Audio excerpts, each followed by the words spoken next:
Have you ever wondered what it really takes to make Agile work? Well, at the Global Agile Summit, we're bringing you real-life, first-person stories of Agile succeeding out there in the real world that will inspire you to take action. Whether you're a leader, a product innovator, a developer, you'll hear practical insights from those who've done it. They'll be telling their own stories from the stage.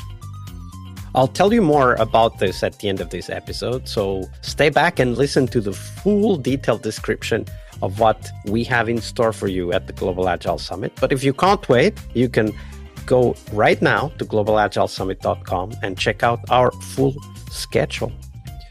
For now, on to the episode, but I'll see you at the end of this episode with more details on the Global Agile Summit. Talk to you soon. Hello, everybody. Welcome to one more week of the Scrum Master Toolbox podcast. And this week, joining us from the Netherlands is Carmen Jurado. Hey, Carmen, welcome to the show. Hi, Vasco. Thank you for having me. Absolutely. So Carmen describes herself as an Agile storyteller and has spoken at multiple Agile conferences covering topics such as psychological safety and imposter syndrome. Known for her enthusiasm and creativity, and I'm sure you guys will notice that right away as we start our conversation here. Carmen enjoys designing her own gamified retrospective. She's an Agile coach and business agility trainer, and is also active in a non-profit organization titled Women in Agile. So, Carmen, that was a short intro. Tell us a little bit more about yourself and how did you end up becoming a Scrum Master? Yeah, so I think my Agile journey started in, I think it was like the spring of 2016. And at the time, I was employed at one of the largest energy suppliers in the Netherlands, Eneco. And they were going through, or they were undergoing an Agile transformation. And at that time, I was a senior back office employee. And I was already facilitating workshops and building workshops, writing instructions for my colleagues. So I was basically one of those go-to people that you go when you have a question, like a knowledge question. And as part of that Agile transformation, processes were being restructured, new teams were being formed. I mean, I don't have to tell you how that goes. But also new positions were being created. And I saw the job description for a Scrum Master. I had no idea what Agile was, had never heard of it. I didn't know what Scrum was, but the job description intrigued me, and I saw a couple of things that I was already doing. I saw a couple of things in the description I was interested in. So, having no prior knowledge, I applied for that role. And you have to, you know how it is when you apply for a job, you have to write a motivation letter and everything. But so I did that. But in addition to that, I also included a video that featured several of my colleagues who kind of like expressed why they believed I would be suitable for that role. Yeah, and I thought, I don't know if that was the reason, but I do feel that that unique approach kind of distinguished my application from other people's, because it was just a short video of like 1 minute, but it was the different colleagues that were expressing that, which was very cool. And in the end, I was offered the position, and that kind of marked my career in Agile. So I got the job. I followed the PSM1 course. I started reading all kinds of books and blogs and articles, attending meetups. I was basically like this sponge of information because, again, I had never heard of it before. And the more I read about it, the more I learned about it, the more passionate I grew about it. And for me, it was such an eye-opener. I was very much like, why haven't we always been working like this? That's the same question everybody asks, right? Like once you're there, you go like, why did we even try it the other way? Exactly. But if you don't know any better, then I guess for me, that was the response. So that whole thing kind of reshaped my whole career path, basically. So Yeah, yeah. and of course, even though there are a lot worse ways to develop software, that doesn't mean that we always succeed and everything goes as planned, uh, pun intended, when we become Scrum Masters, right? Like sometimes difficult things happen and we all fail. And today's Fail Monday here on the podcast. So we want to explore one of those stories, Carmen. So share that story first. We'll dive into the takeaways and the Yeah. insights later, but tell us that story of a difficult moment you had as a Scrum Master. Yeah, so the I think the most formative for me situation that also is the first one that comes to mind was I was a Scrum Master, I think for maybe a little over a year, so relatively new. Um, and I got the additional responsibility of being compliancy officer within my team. And it was during a retrospective, and I don't exactly remember how the conversation went because it was a couple of years ago. But we were discussing something compliancy related during the retro, and I had made a few comments. And we concluded the retro, and like something felt off. You know, the vibe was just the vibe was off. And you know, me being also relatively new Scrum Master, I didn't comment on it. I still felt like a novice, but I felt that something was off. And after the retro, the team actually asked me to join them in this really small meeting space. And it has been a couple of years, but I distinctly remember the look and feel of that small space and where I was standing and where they were standing. It's really funny how those things like dig They into your get, memory. yeah, they Uh, definitely get imprinted in our memory, those yeah, right. important Like moments. I don't remember what I ate yesterday, but that I specifically remember. But yeah, so they asked me to join them in this meeting space, and basically they told me that they felt that the retro was uncomfortable and also really confusing to them, and that was mainly because it was unclear whether the comments that I made during the retro, if I made them in the capacity of a Scrum Master or as a compliancy officer, because I had the two roles, right? I had the two hats. And that to me was such a light bulb moment, because it kind of highlighted two things for me. The first thing being psychological safety.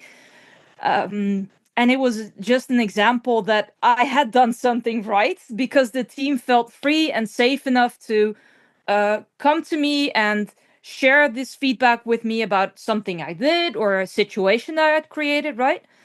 And you mentioned before in my intro that one of my talks it was about psychological safety, and that was really for me the trigger to dive into that whole concept more. Um, but yeah, so how essential it is to have that safe space to be able to build this open relationship with your team and encourage them to not only provide feedback to themselves but also to you as a scrum master or as a product owner, or and why it's important. And I think the second part for me, my second eye opener, was how important it is to clearly state what your role is when you're making feedback or giving comments, when you have multiple caps on, right?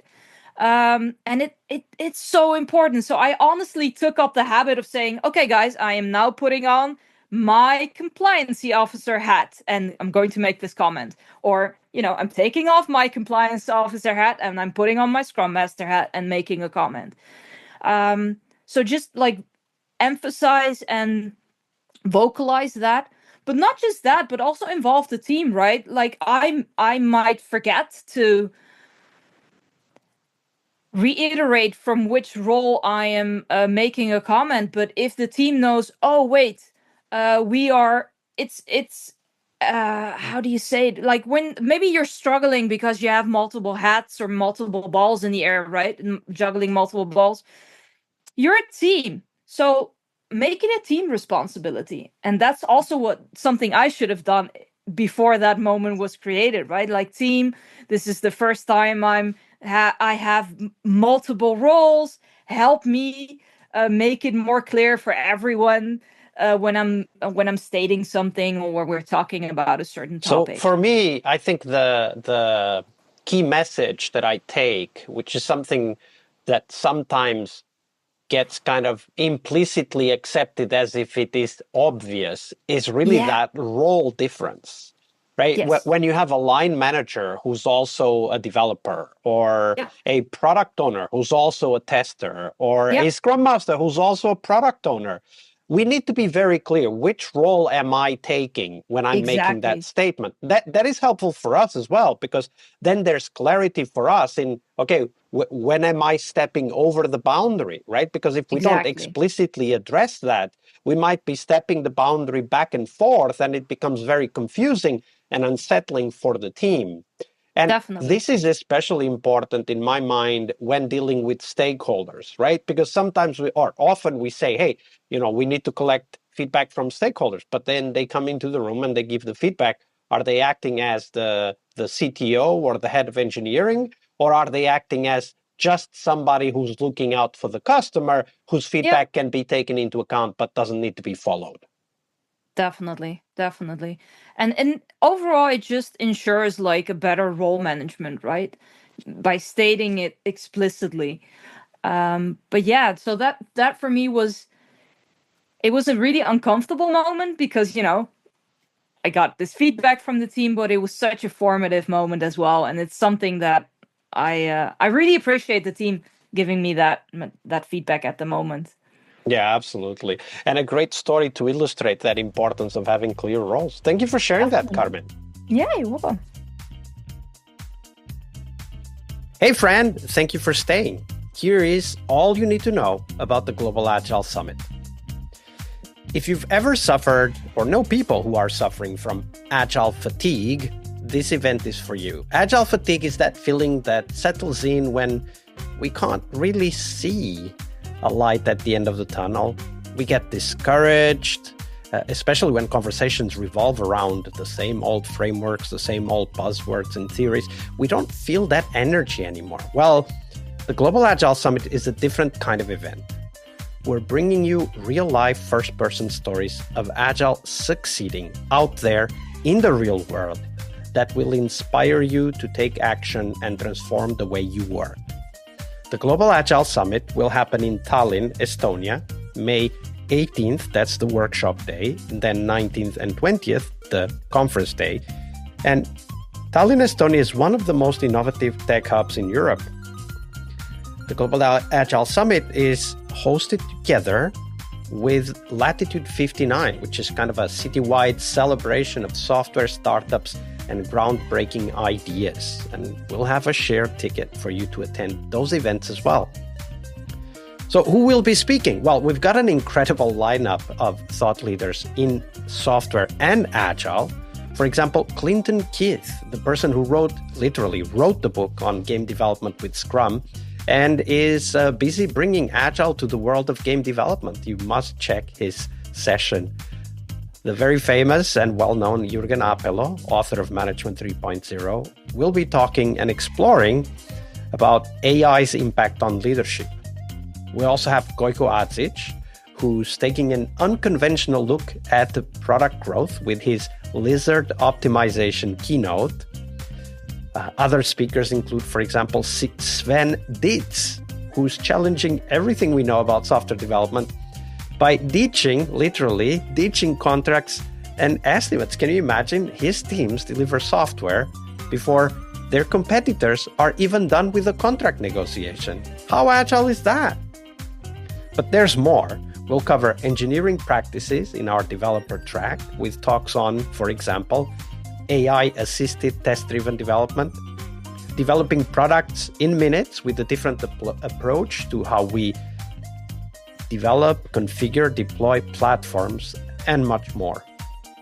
We also have a product track where we cover cutting-edge ideas around product discovery, delighting customers with product delight frameworks. We'll have a talk about that. And we also have an agile business track where we will talk about, for example, open strategy, a very agile approach to managing organizations and delivering software faster to clients, faster than you can even write a contract, literally. I mean, I already told you about Sven Dietz's story. It's amazing. It definitely is a must-see. I'm sure you'll be inspired and get a lot of ideas for your own software projects and software delivery. Now, whether you're a business leader, a product innovator, or a developer, you'll definitely find value in our 3 focused tracks. That's Agile Business for those working with businesses and organizations, Agile Product for product managers, product owners, and innovators, and Agile Developer for the builders, making Agile work in practice, the coders, the testers, the designers, the producers, the Scrum Masters, you name it.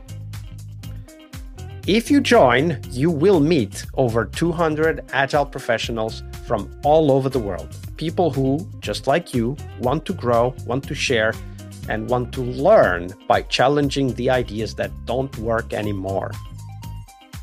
At the Global Agile Summit, you'll get new connections, fresh ideas, and the energy to take your own Agile to the next level. And who knows, maybe even find your next career opportunity. So don't miss out. Check out the full program and grab your ticket now at globalagilesummit.com. I'm really looking forward to seeing you all in Tallinn, Estonia in May. I'll see you there.